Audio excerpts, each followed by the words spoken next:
Hello friends, welcome to Lilavati physio. आज मैं आपको हिकअप मतलब कि जिनको हिचकी आती है, जो लगातार और कंटिन्यूस आती है, फिर कभी कभी भी आती है, उनके लिए दो एक्यूप्रेशर पॉइंट बताऊंगा। ये एक्यूप्रेशर पॉइंट हमारे जो ये हथेली है उससे पीछे यहाँ पे आएगा, एक यहाँ पे आएगा और दूसरा यहाँ पे आएगा। एक हमारी मिडिल फिंगर में, ये हमारी इंडेक्स फिंगर है, उसकी साइड में यहाँ पे आएगा, यहाँ पे ये जॉइंट के बीच में यहाँ पे, ठीक है। और दूसरा पॉइंट ये जो हमारी जॉइंट लाइन है यहाँ पे आएगा,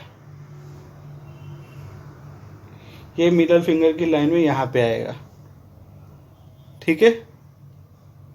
हमें इस दोनों पॉइंट को एक बार में 15 से 20 बार दबाना है, ऐसे दिन में 3 से 4 बार करना है।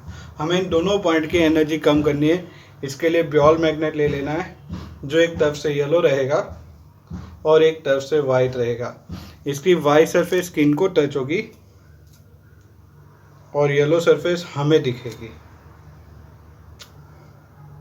Thank you.